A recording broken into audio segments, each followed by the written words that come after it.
Good evening and welcome to the study session of the City Council of the City of Moreno Valley Community Services District, City Successor Agency for the Community Redevelopment Agency of the City of Moreno Valley Housing Authority. The City Council receives a separate stipend for CSD meetings. I now call this meeting to order on June 13, 2017 at 6:01 p.m. The Pledge of Allegiance will be led by, do we have any volunteers? Anyone? No? Okay. I guess I'll lead the Pledge of Allegiance. And then roll call, please. Well, actually, yeah, we'll do that after. Okay.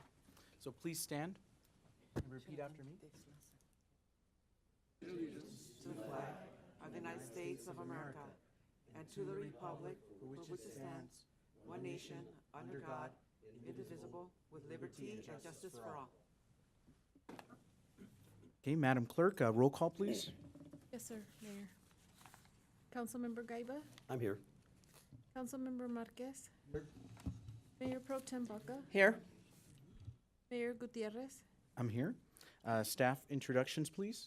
Pat Jaques Nares, City Clerk. Marshall Ironman, Chief Financial Officer, City Treasurer. Martin Kozanowicz, City Attorney. Michelle Dawson, City Manager. Tom DeSantis, Assistant City Manager. Ahmad Ansari, Public Works Director and City Engineer. Joel Onoveros, Chief of Police. Alan Brock, Community Development Director. Thank you, staff. It is now time for public comments on the matters on the agenda only because it's a study session. However, I'm going to make an exception for tonight to speak on all, any of the items that you would like.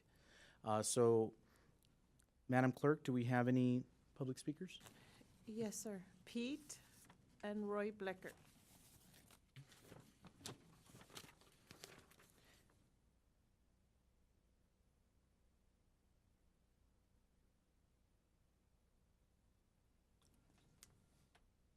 Well, what I'd like to talk to everybody about, and I'd like to invite all you people, if you can see it fit, between now and next Tuesday on your regular meeting. There's this project coming up on Hubbard Street, a flood control problem that's been there for quite a while. There's some extras that need to be put in there to control the whole thing. If anybody wants to be up there and look at it, I'm willing to talk to any of you. I would like to say more tonight, but I'm not, because there's a lot of problems. But one of the things I would like to tell you why we want to put the extras in there, because the low bidder blew the whole thing by $600,000. That means he has to bond it. If something goes wrong, you're going to get a whole bunch of free work done by a bonding company. And if he can do it for that, you're a winner both ways. So these extra parts that go in there need to be talked about, and I'll explain it to you. This has been a big problem on there. Or I really rattle off, if it don't go next week, I'll really rattle off about it. But anyway, I'm offering this to you. You can get with your secretary and give us a call, and I'll meet with any of you out there and show you what the problem is out there and why that job should have been done long before. Everybody worked pretty hard at trying to get it done, but just trying to chisel on the last little pit on it where you only got 2 more houses to go and a piece of curb and gutter. It's a shame that you don't do it. So if any of you are real interested, get a hold of me, or we can meet out there, or whatever you want to do, or your engineers, however you want to do it, just let me know. You got a week to do it in. Thank you. Thank you, Pete. Next speaker, please.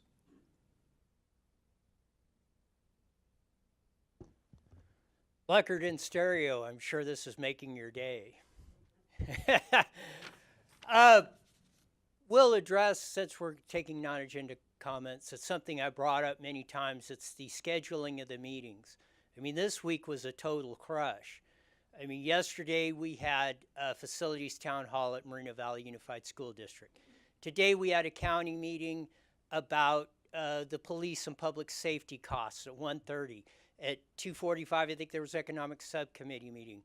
There was a closed session at 5 o'clock with the school board, 4:30 here with a closed session, 6 o'clock here study session, and 7 o'clock at the school board.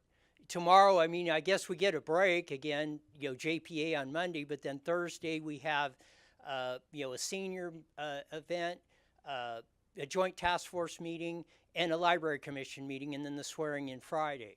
I mean, we have 19 conflicts between study sessions in our school districts this year.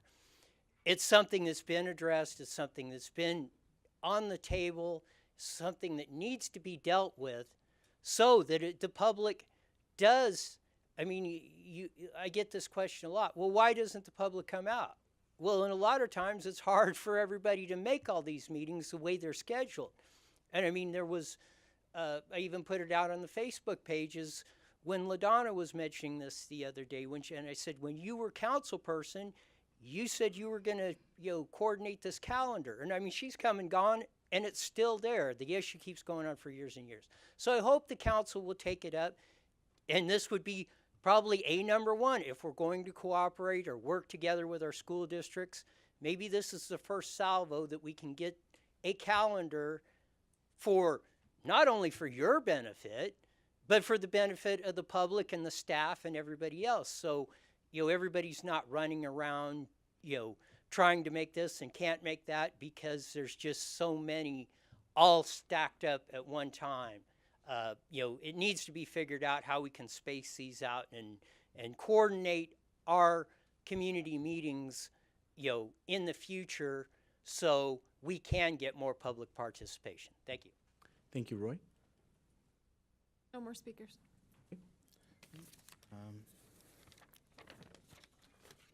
We are now at tonight's business items for this meeting. A1 is EMWD update presented by General Manager Paul Jones. And we'll have, after an introduction here, we'll have him do his presentation first, and then we can ask questions. Okay? Okay, thank you, and good evening, Mayor and council members. My name is David Sloss, and I'm the elected director on the board of directors for EMWD, have been for a number of years. And I'm going to introduce the general manager.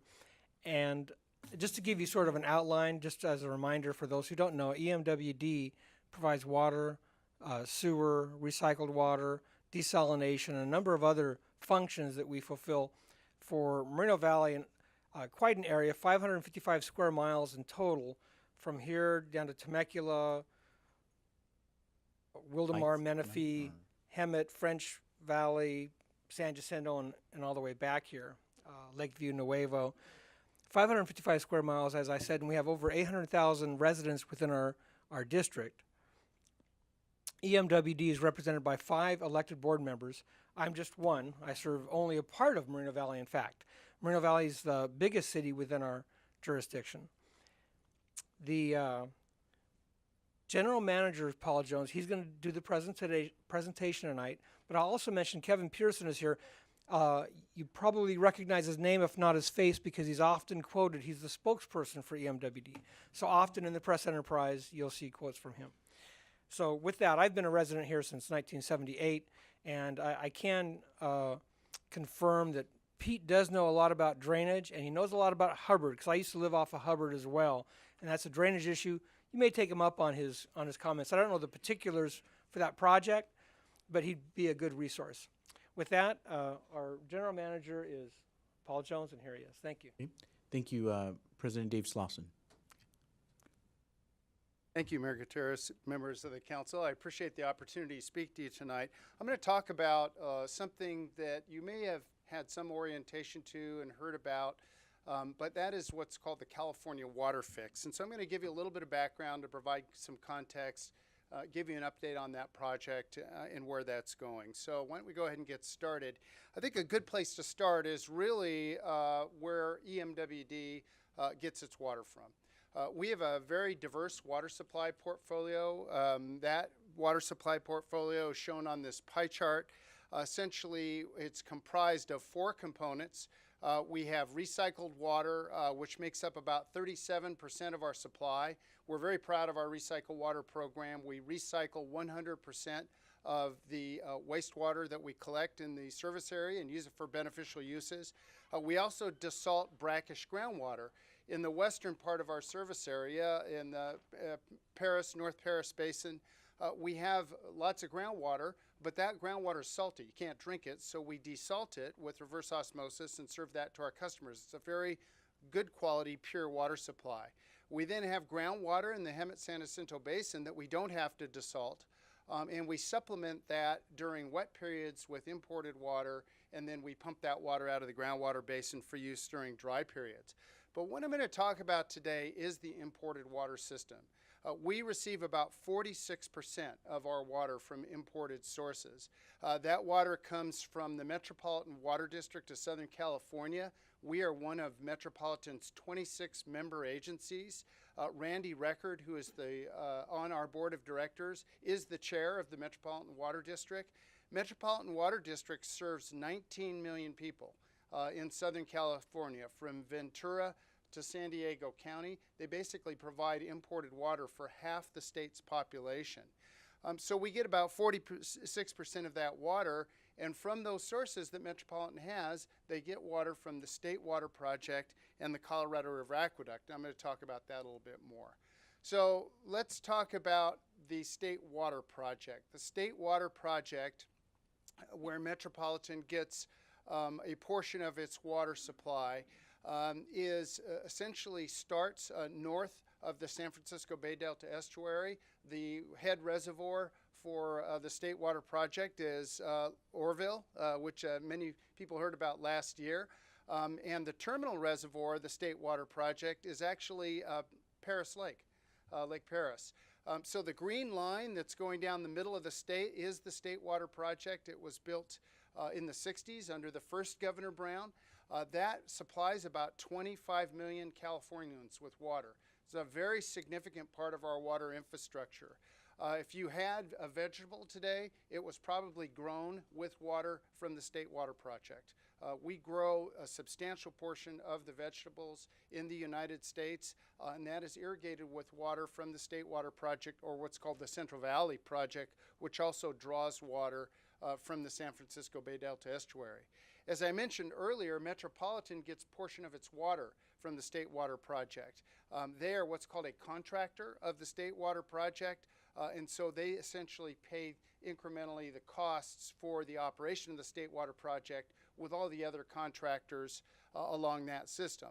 And so Metropolitan is the State Water Contract, the primary State Water Project contractor in Southern California. And they receive an average of about 1.2 million acre feet of water. Now, how much is an acre foot of water? Just to review, an acre foot is a foot of water over an acre, a football field covered with a foot of water. It's enough for 2 families of 4 for a year, typically. And so they get a substantial portion of water. And in fact, if you look at Southern California as a whole, about 30% of the water that's used is from the State Water Project. So it's a really important part of our infrastructure. So let's go to where the State Water Project emanates from, and that is the San Francisco Bay Delta estuary. So just to orient you on this map, this is looking north. The Sierra Nevada is on the right. San Francisco Bay is on the left. And the Sacramento and San Joaquin rivers come together in the Bay Delta estuary. The Sacramento River is on the north, and if you look at that line, that squiggly line for the Sacramento River, where it branches off on the Feather River to the right, that's where Lake Orville is. And about 2/3 of the water that comes in the Delta comes down from that northern river, the Sacramento River. You can see the city of Sacramento on the right there. About 1/3 of the water that comes in the Delta comes from the San Joaquin River. That's the river on the south, goes by the city of Stockton. They come to a confluence, and then they go out into the San Francisco Bay and ultimately drain under the Golden Gate Bridge. What's interesting is the flows in the river basically push back the salt water into the San Francisco Bay. And so as that flow of that fresh water comes together, it goes out and basically keeps the salt water back, and then it's fresh water that's in the Delta. But what's within this Delta and what you're seeing on this map are a number of kind of interesting things. If you see those little lines between the rivers, those are canals or sloughs. Those go between tracts of land. Those tracts of land are separated by those canals. They have levees around them, similar to the city of New Orleans that's levied. They have levees around them that protect those tracts of land. Some of those tracts of land have been farmed so long that they have subsided and they're actually below sea level. And so essentially those levees protect those tracts of lands. If you had a major earthquake in the Delta and those levees failed, you'd have the inrush of seawater and it would disturb the ability to pump water out of the Delta. What I want to call your attention to is on the bottom of the map. So you can see there's a round like lake, or what they call a forebay, and then there's those two yellow dots and lines. Those are the State Water Project pumps and the Central Valley Project pumps. So when I talked about the State Water Project, it comes from that point. Now I think the thing that's probably notable about this plumbing system is that, as I mentioned, 2/3 of the water comes from the Sacramento River to the north, 1/3 comes from the San Joaquin River to the south, and then where they pump the water out is 35 miles south of that. So where we extract the water from the delta is at the southernmost end of the delta, and when those pumps are pumped, kind of the natural flow patterns that go through the delta are actually reversed. And so water goes in different directions. That affects the endangered species in the delta. If those endangered species, primarily the delta smelt, are caught in the pumps have to be shut down. So it's a pretty complex system, but it is a highly degraded ecosystem. It's been farmed for hundreds of years, so there's a lot of what they call stressors on that ecosystem that are infecting the endangered species other than just the pumping. So there's a number of things that need to be addressed. So the impacts in the delta and the problems with the delta have been primarily the decline of the endangered species. As I mentioned, that has caused, under the Endangered Species Act, the fish agencies to have to restrict pumping from the delta. There's also non-native species. So there's bass. The bass are predators for the native species. There's non-native plants. There's agricultural and urban discharge in the delta. Those islands that I mentioned are tracts of land. They're farmed and they discharge the water that they use for farming into the delta, and that impacts the food web. And so what we really have is a very serious biological degradation condition up there. There's also physical problems. As I mentioned earlier, those levees were built at the turn of the century. They're not built to current Corps of Engineers standards, and they're potentially subject to failure because of seismic events. And if the levees were to fail in there, you could have water quality impacts in the delta. So the governor came up in working with the State Department of Water Resources and State Water Resources Control Board and the state water contractors, came up with a project called the California Water Fix and California Eco Restore. The California Water Fix, which is described on the left, addresses the conveyance issues. The Eco Restore project addresses the restoration of the delta. So the California Water Fix provides conveyance upgrades. So that's what we're talking about, plumbing improvements in the delta. Those plumbing improvements not only convey water more safely and more efficiently through the delta, but they also actually restore the natural flow patterns and address many of the endangered species issues. So that portion of the project is to be funded through water rates, and I'll talk about that in a moment. The other portion of the project would be broader public funding through environmental bonds or other sources, and would restore about 30,000 acres of habitat in the delta. But the idea is to achieve what they call co-equal goals. And the co-equal goals are fixing the water plumbing system and restoring the delta environmentally, so you're not subject to Endangered Species Act restrictions. So this kind of shows the after. So this is the preferred plan for the delta. You often hear the California Water Fix referred to as the Twin Tunnels Project. I mean, everybody's probably heard that. So what is the Twin Tunnels Project? That's shown here. It's basically to construct 2 new intakes on the Sacramento River, which, remember, is the river that has most of the flow, 2 30-mile gravity flow tunnels that are 26 feet in diameter, 2.5-story building in diameter, and there's 2 of them. And then those tunnels would outlet into the forebay, or the lake, where the water's pumped for the State Water Project. It would be operated as what they call dual conveyance, so some water would come through the tunnels, some would come through the delta.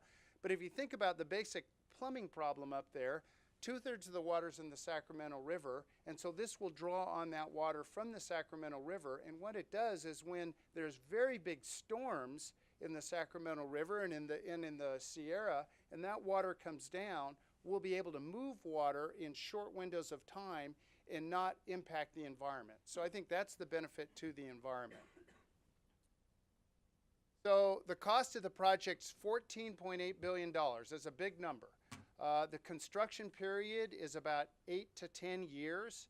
They are just finishing up, as I'll talk in a moment, the environmental documents. We're all familiar with environmental documents. But if you look at the impact on the cost of water over the 8-year period, and so this goes in a little bit at a time over 8 years, after 8 years, it would be about $5 per household per month, or about $180 per acre foot for the project. Now you say, well, let me put that in context. To put that in context, you're paying $180 per acre foot to get additional water out of the delta. If you compare that to our other sources of water, groundwater is about $250 an acre foot. Our desalinated groundwater is about $1,000. Recycled water is about $400. So that increment's a pretty good value. And why is it just that incrementally not that much? It's because it's building on existing infrastructure. So it really is very cost effective. When you compare it to ocean desalination is about $2,000 an acre foot. So you can see when you look at a relative cost standpoint, it's very affordable. It also provides several benefits that are really key to the Inland Empire. I think obviously it provides protects our biggest imported water supply.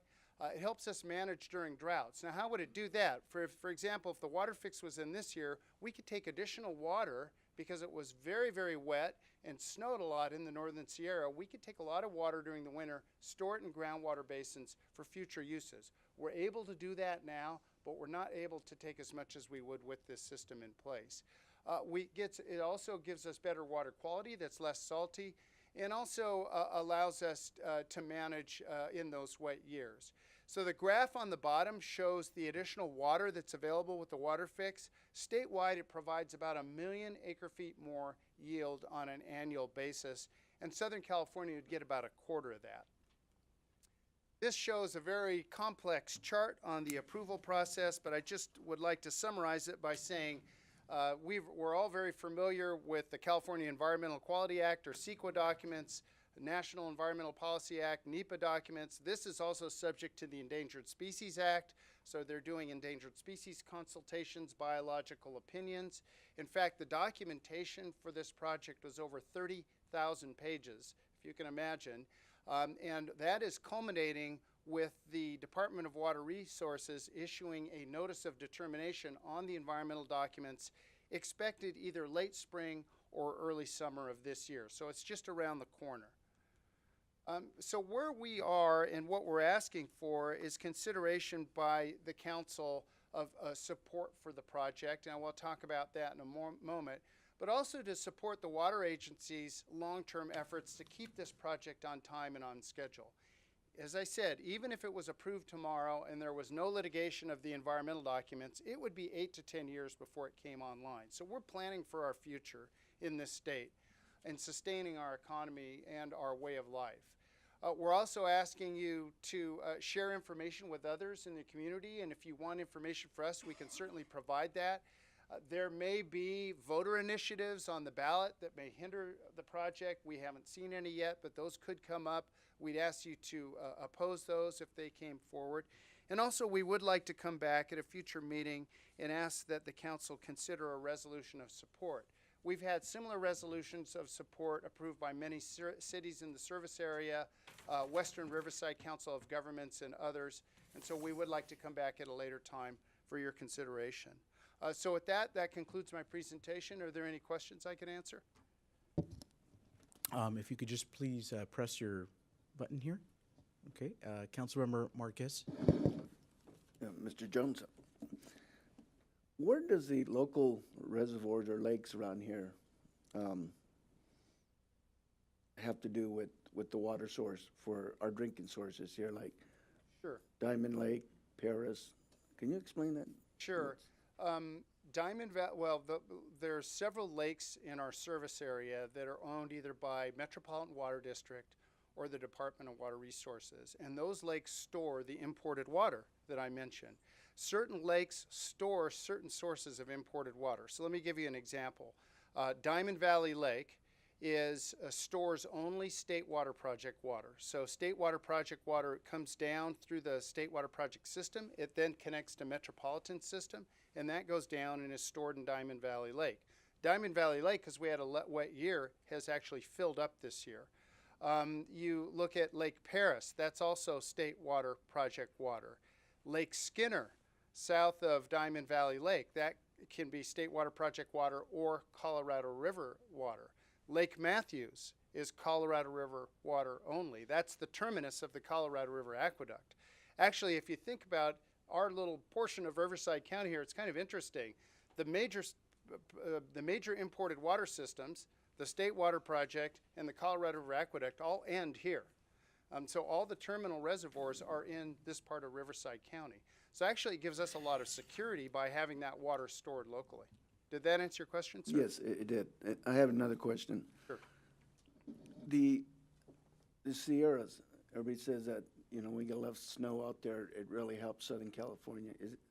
Does it actually really help Southern California, or does it help Northern California? No, it helps Southern California substantially. As I mentioned earlier, the top of the State Water Project system, where water's collected, is the Sierra Nevada. And that water is then conveyed out through the delta and then the length of the state in the State Water Project aqueduct. So this year, the rainfall and snowpack in the northern Sierra was about 200% of normal. So it's a very, very wet year. The reservoirs in the northern part of the state are filled up. Diamond Valley Lake went from about 50% full to 100% full. And so in these wet years, what we try to do is not only fill the surface reservoirs, but what we're doing in the Hemet-San Jacinto basin is we're also taking imported water. We're percolating it into the ground to refill the groundwater basin. So we fill surface water reservoirs and we fill groundwater reservoirs. And so what the project would give us is capability to actually move more water down during those wet periods. Yeah, that's good. Okay, thank you very much. Thank you.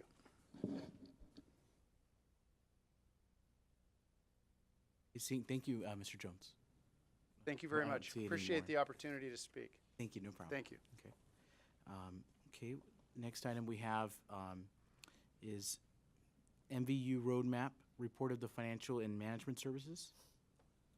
I believe it's Jeanette or Marshall. Well, good evening, Mayor Pro Tem, City Council members. I think this keeps with the trend tonight as we're kind of looking at planning towards our future. As you know, Moreno Valley Utility began in the early 2000s. We're looking at the current ENCO agreement expiring in about 2020. Thanks, guys. So what Jeanette is going to present tonight is kind of the roadmap as we look towards the future of the utility. So with that, I'll pass it along. Thank you, Marshall. Good evening, Mayor Pro Tem and council members. What we will be discussing this evening is the development of the roadmap for MVU. This is part of the city's overall Momentum MoVal strategic plan. We are under Objective 4.1. The roadmap is the result of a collaborative effort between MVU staff, the Utilities Commission, and facilitated by our consultant, Hometown Connections. We started this process back in February of this year, and it began with the development of our mission statement, core values, and vision statement. So our mission statement now reads, to provide safe, reliable, and economical public electric service with a focus on innovative customer solutions, infrastructure enhancement, community development, and environmentally responsible resource management. The vision that we developed is how we see MVU operating in the future, and that would be a trusted customer-owned community utility partner and a driving force for local economic development that is progressive, innovative, committed to environmental stewardship, and provides highly valued electric services that enhance the quality of life for all of Moreno Valley.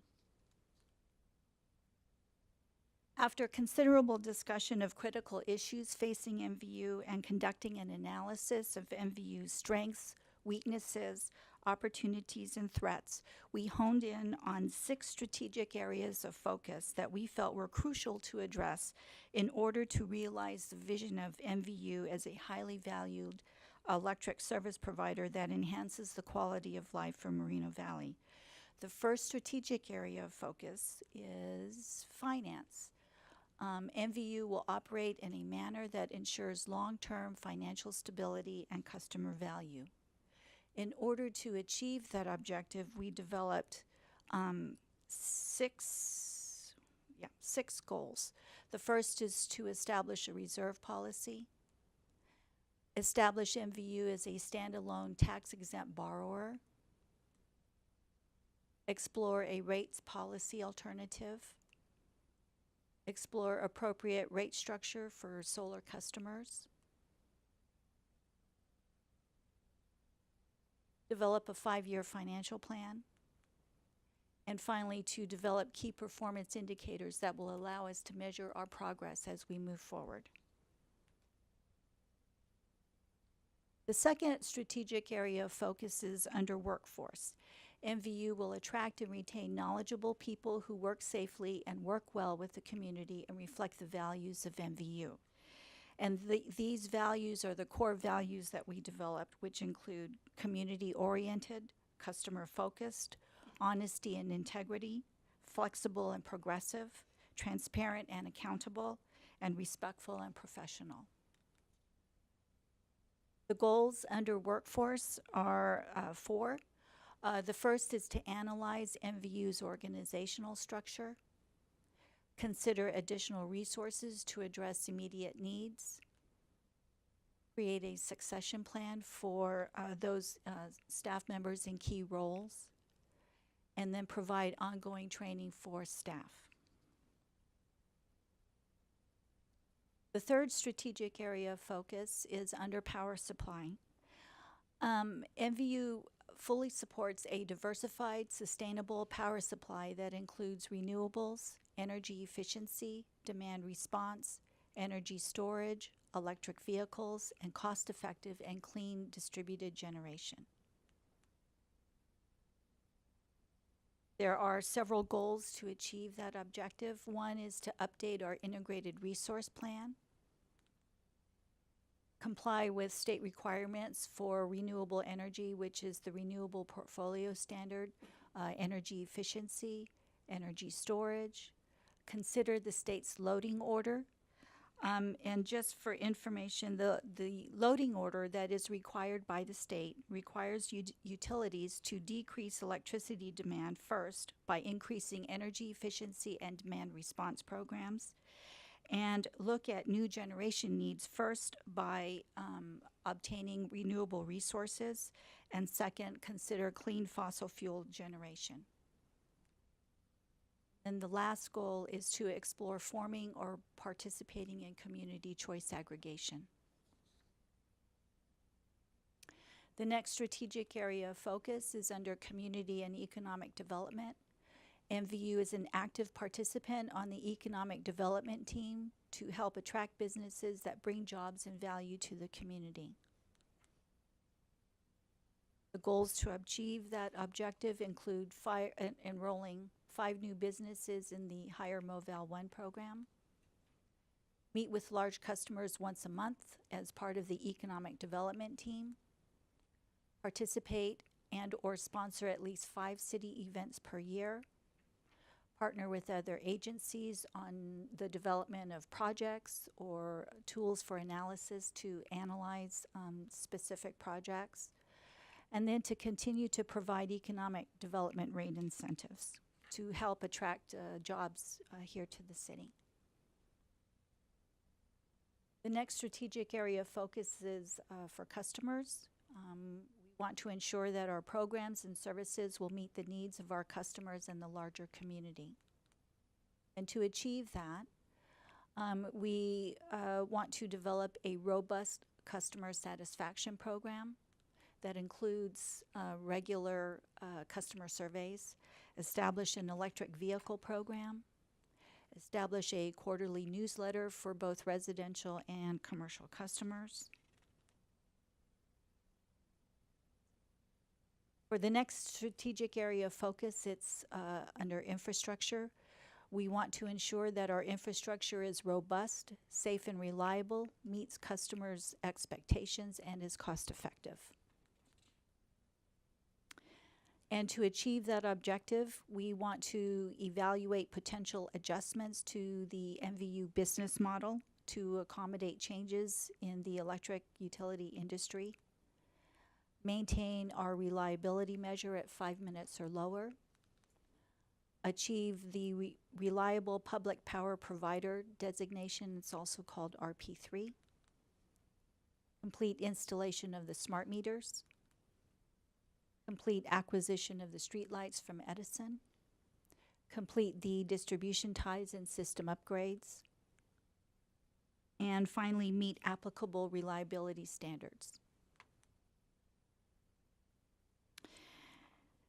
So the next steps for us is to start this month in June, issuing RFPs for an organizational structure analysis, and this is actually in preparation for the expiration of the ENCO Utility Services Agreement in 2020. And what we will be looking for is to hire a consultant to help us evaluate the different options that are available to MVU. Do we maintain the relationship with ENCO? Do we hire other contractors to provide the O&M service, customer billing, remittance processing? Do we bring certain functions in-house? If so, what functions should they be and over what time period? So we will be asking for a detailed cost-benefit analysis and asking for a list of recommendations. And we anticipate this to be completed over a year period. What we will also be issuing in June of this year is an RFP to update our integrated resource plan. Our integrated resource plan takes into consideration our load forecast for power, our customers' needs for power, the existing contracts that we have in place for power supply, all of our renewable energy requirements, our energy efficiency requirements, energy storage requirements, and compile that all into one document so that we have a guidebook as to how we should move forward and buy enough energy to supply our customers' needs. We have an update to our cost of service and rate design study underway. We hope to have that completed in September of this year. We will be asking the rate consultant not only to look at our current rate structure to ensure that it is appropriate, but also to take a look at our solar customers, make some recommendations for the future, and look at cost shifts between solar and non-solar customers. We will be asking for a recommendation for electric vehicle rates for customers. So we will be coming back to council with the results of that study. We will also be issuing an RFP to conduct, or to hire a consultant to conduct a benchmarking study. Out of that study, the intent is to develop a list of those key performance indicators that we will be using to measure our progress as we move forward. And all of those results will be presented for input and approval. Yep. Thank you, Jeanette. Sure. Thank you. Okay, Councilmember Gaiba? Hi, Jeanette. Hi. I remember a field trip you and me and Marshall took out to the desert. Yes.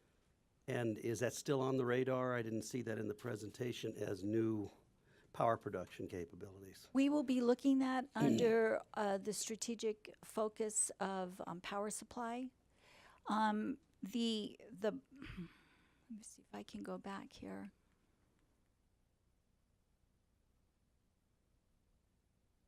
Get to this button. This is what we call our button, and what it does, it really is, it describes pretty well how we operate. And it shows that each piece is integrated. So as we consider new power supply sources like a potential power plant, we need to look at how that impacts rates, how that impacts customers. We need to look at how it impacts our distribution system. Do we have the infrastructure in place to support a power plant? We need to look at the loading order that I had mentioned. We need to make sure that we are meeting the state's requirements and looking to make sure that we can reduce our energy needs first by increasing our energy efficiency programs, looking at energy storage, making sure that we meet our renewable energy requirements. And then we also want to make sure that that if we do consider generation projects, that we can still, have the ability to offer economic development incentive rates, and that there won't be any impact of that. So that was a long way of saying that, yes, we will be looking at it as part of our power supply portfolio. I just didn't see it specifically noted on there because we had a pretty good time learning all Yes. about that production, and it looked really good. So I was just hoping that would be part of what you guys are going to Yes. explore. Worked a while on that. Thank you, Jeanette. Councilmember Marquez? Hey, Jen. Hi. You go out to Palm Springs, you see all these wind turbines going. Yes. Do you ever see that in Moreno Valley? No. In the future, perhaps, we actually have to, there's a lot to consider. We have to, look at the geographic area to consider whether or not there's enough wind to produce and generate Aren't electricity. we in a jet stream here in Moreno Valley? And we have something that comes over the hills. I don't know, but we can. Does anybody know that? It's pretty breezy at the gas pump at Costco. Every time I look out, I see my angel flag going back and forth, so I know there's wind out there. It's a But, possibility, but we can certainly explore looking at that. And the other customer needs. Yes. We're looking at it taking over from EMCO in a couple of years. There's not going to be any type of disruption, and hopefully it'll be a smooth transition over.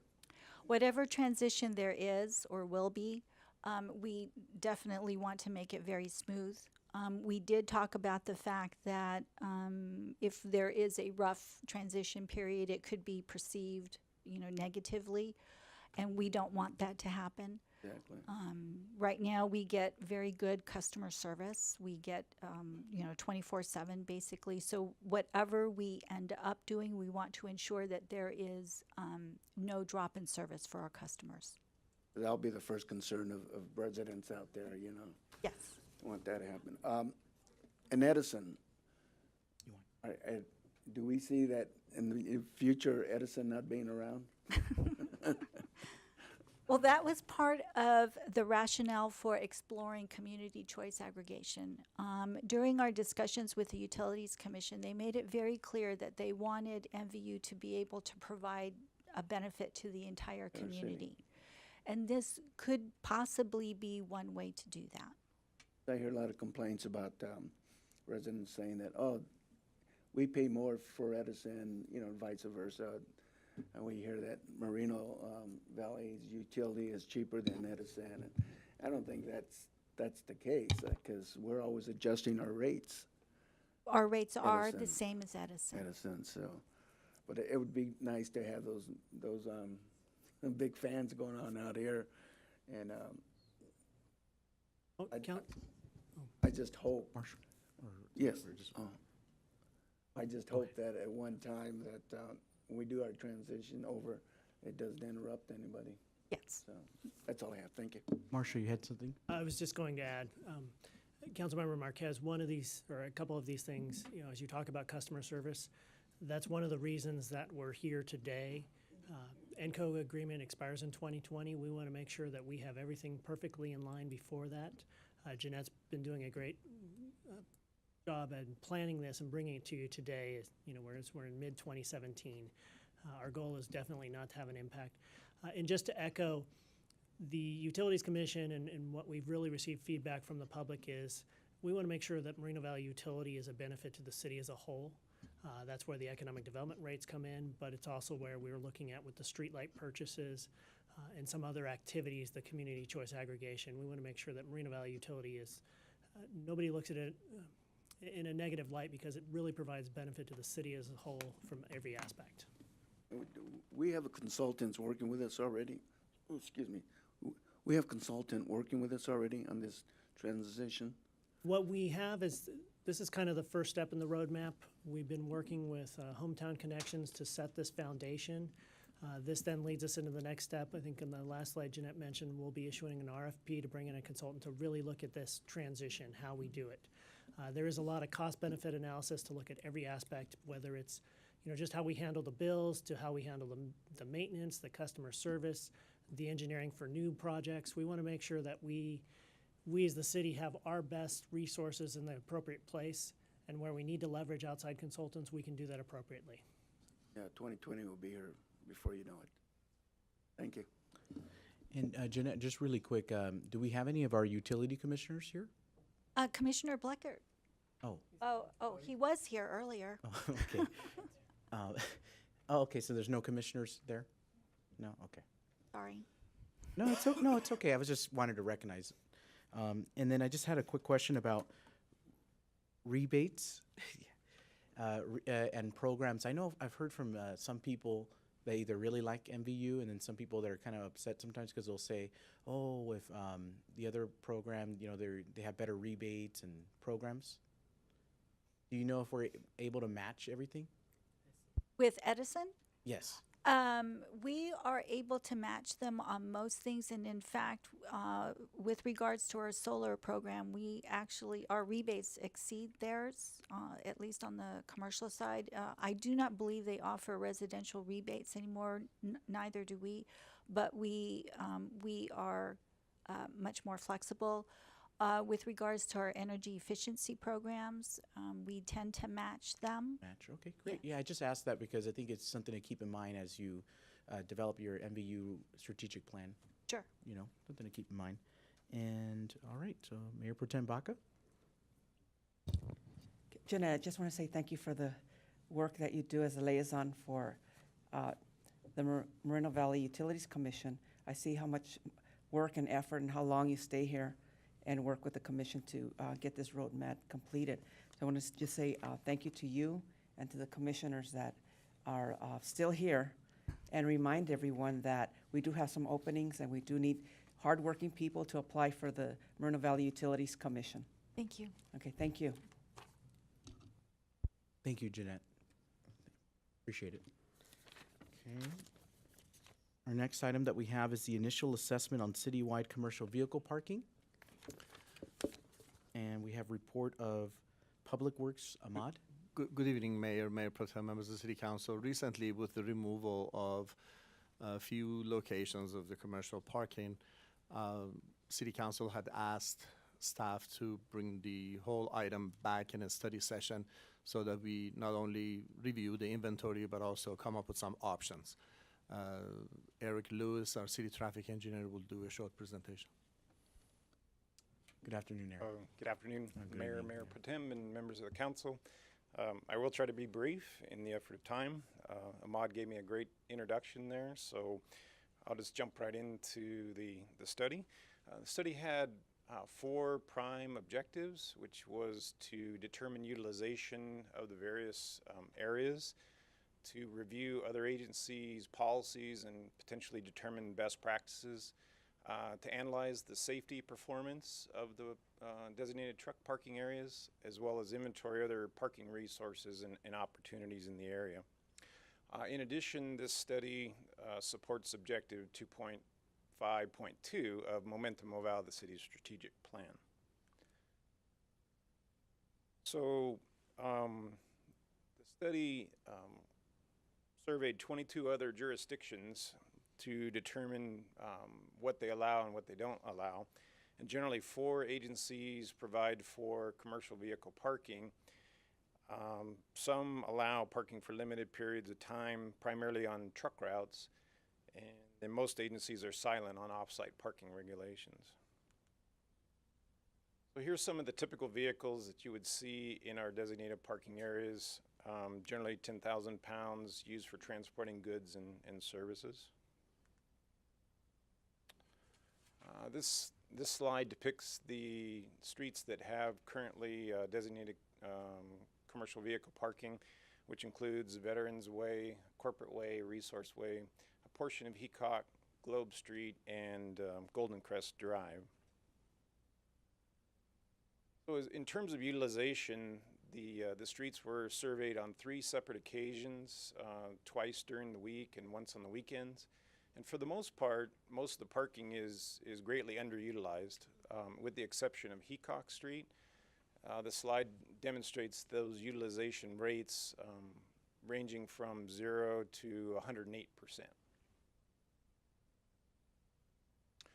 So with respect to other parking opportunities in the surrounding area, there's several truck stops along the I-10 and I-215.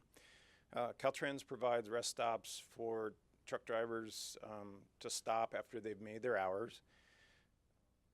And then although not specifically allowed by our municipal code, Walmart informally allows trucks to short-term park in their parking lot. For longer-term parking, there are private secured pay lots along the I-10 in the Ontario-Fontana area, as well as in the city of Paris. In addition, there are opportunities in the surrounding area to develop private pay lots, similar to the ones found in, like I said, in Ontario or Fontana area, on city-owned properties, as well as the March JPA has a lot of opportunities there. One of the primary considerations that we looked at for the designated commercial parking was the safety performance and the number of collisions in each zone. For the most part, they're performing well, with the exception of Heacock Street. There's numerous collisions in the area, surrounding the trucks. Several of them did involve trucks specifically. And this kind of gives a summary of those different collisions. So in addition to the designated truck parking, there are just kind of a recap of normal parking codes within the city to maintain quality of life for our residents. Truck parking is not allowed in residential areas. There is a 72-hour limit on all parking of vehicles. No parking is allowed in vacant lots. Commercial properties is limited to a certain amount of time, although this does occur informally, like I mentioned at the Walmart. And then unattached semi-tractor trailers cannot be parked on city streets, and trucks may not idle for more than 5 minutes in near residential areas. So in consideration of all the data, the study presented 2 options for consideration. One is to retain the designated commercial parking with a few modifications, including removal of Business Center Drive because of 0 utilization, deleting Heacock Street because of the safety performance of that zone, and as well as the need is growing for Heacock Street as a primary arterial due to the development in the south part of town. It is recommended to allow a little flexibility in our Muni code for trucks to park closer to driveways to maximize availability. And second option that's presented is to eliminate the program in its entirety. The program is shrinking in general from where it was originally envisioned, and as development occurs, the trucks are just going to continually get pushed out. That was an option. And then a third option that was actually discussed at our Traffic Safety Commission when this item was heard by that group on June 7th was possibly creating a permit system for our residents only. So with all the options available, there are things that we would like to undertake, which is to work with the JPA to develop possibly a parking storage facility at the base reuse area, and also promoting of a truck stop someplace along the I-215 or SR-60, because it'd be a great benefit for us as well, the region. So with that, this concludes my item, or concludes my report on this item, and staff, as well as our consultant. I failed to mention Transportation Engineering Planning is in the audience tonight, that they're the ones that prepared the study. We're prepared to answer any questions that you may have.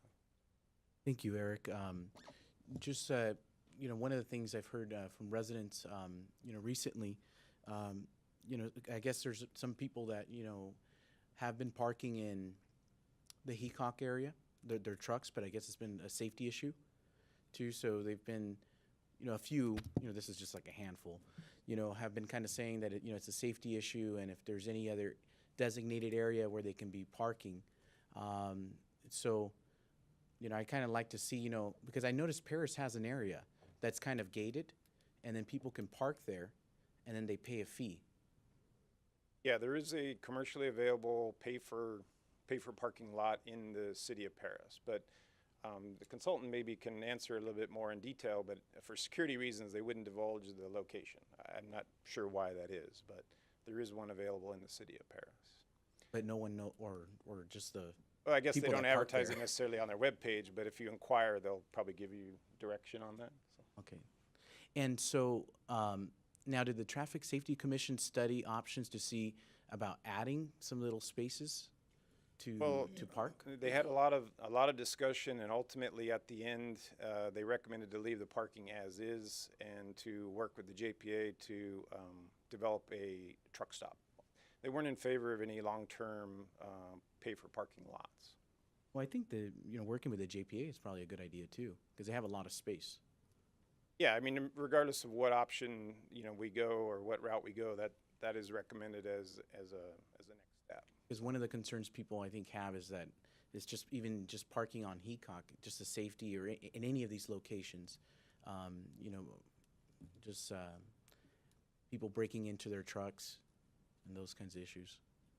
Yeah, that is always a concern, and Hecock does have a lot of visibility because of the traffic loading there, and that's probably one of the reasons the attraction is there. As in the study, it was identified that Globe Street is a great option for folks. They have actually double the parking frontage available, and it's greatly underutilized, and it actually is a direct connector to the 215 via Paris Boulevard and Harley Knox. So it's possibly an option. If we go the route of removing Hecock, we would direct people to use Globe, and it's a quieter neighborhood, and quieter industrial area, and the traffic loading is much less. So. Thank you. Mayor Pro Tem Baca? Yeah. Oh yeah, go ahead. Ed Studer with TEP. Mayor, council members. Question about the private parking area there in Paris. The firm that operates that, they will contract with people who have parking areas to set aside spaces, and then they act as a go-between to find somebody that they will rent those spaces out to. They don't reveal the location for security reasons, but they are secure lots and would be a good situation for someone who's an independent trucker, needs a place to store their truck on a temporary basis. So. Okay, thank you. Mayor Pro Tem Baca? Mr. Lewis, I had a question on the slide that had the number of collisions. Hecock Street, 33. What is the time frame? It was for over a 5-year period, most recent 5-year period. Okay. All right. And was another one, allowing parking 50 feet of driveways. What does that mean? Well, currently our commercial parking ordinance says that trucks must park 150 feet away from driveways, and this is kind of a conservative number that was developed some time ago. And actually, in looking at it, we can bring the trucks closer to the driveways down to 50 feet without compromising safety. So it still provides a buffer of sight distance, which it was originally intended for. And it would maximize the availability of curb frontage within the designated areas. Okay, so it's 50 feet of driveways within a designated area, not Correct. anywhere. Correct. Okay. All right. Okay, thank you. Councilor Marquez? Yeah, Eric. We had a speaker a while back, a city council meeting. He was concerned about we have to be business friendly in Moreno Valley. I don't think we have to be business friendly to truckers that come in here and drop their load off and then continue on their way. we need to be business friendly with owner operators that live here in the city of Moreno Valley. So we do need to designate a secured parking area for these individuals. A lot of them, and I've noticed recently, and I don't know if I've been paying in, what's his name's behind there, Ellen, but we're having tractors come up in residential areas. And these are owner operators. And I hate to see them get cited for parking in those residential areas because they don't have a place to park. What I like to see is, yeah, let's find a area where they can actually bring in their units when they're not, or tractors when they're not working, and drop them off in a secure place. So we don't have to be ticketing them every time we find them in a residential area. So you brought up the Straight Globe, which is the southern part of the city. Until we can get through on Heacock to Harley Knox, I think that would be a fantastic place to have that type of parking area for owner-operators that live in the city of Moreno Valley. And hopefully we can work on that and get that in place so they'll be happy. They won't be getting tickets anymore in the residential areas. So we need to look into that and get that, get that going there. So, thank you.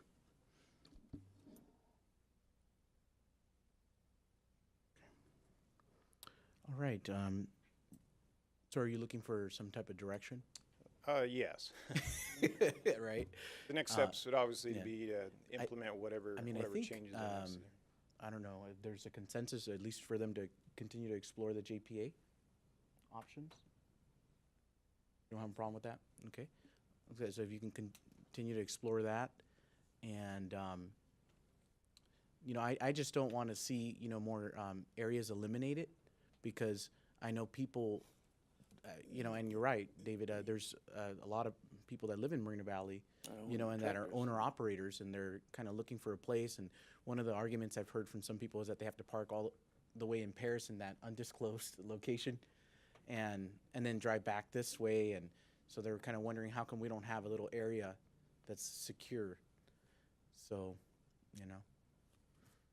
all right. Are you?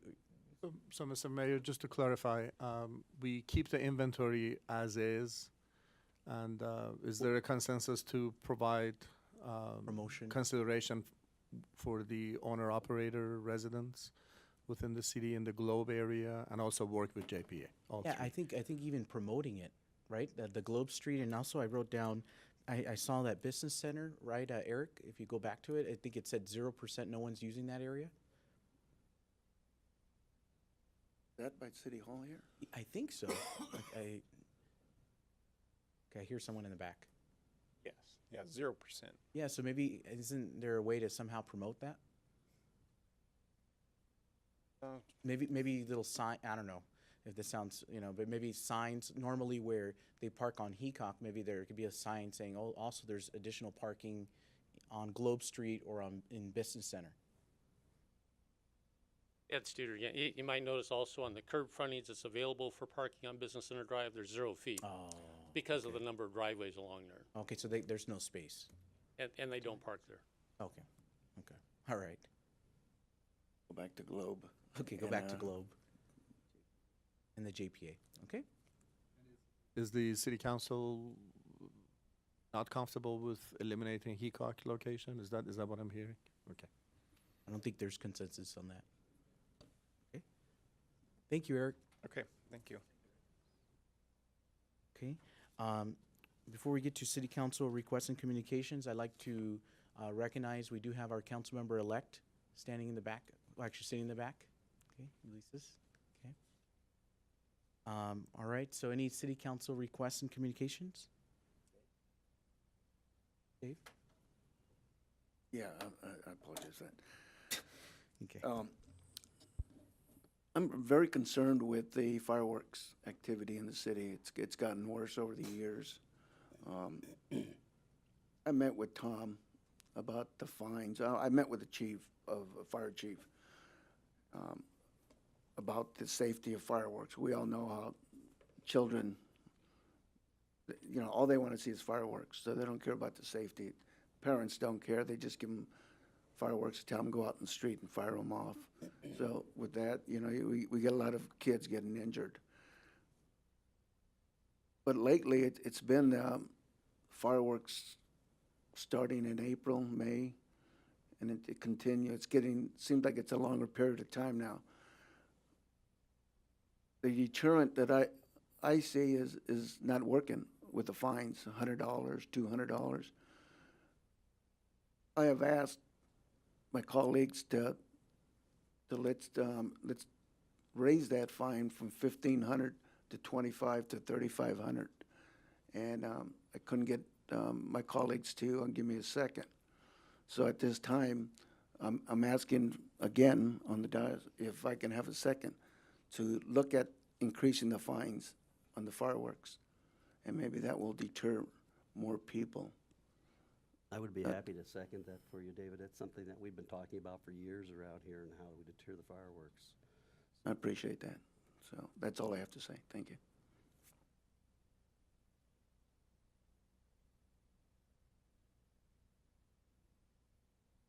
Other comments? No? All right, we'll go ahead and adjourn at 7:04 p.m.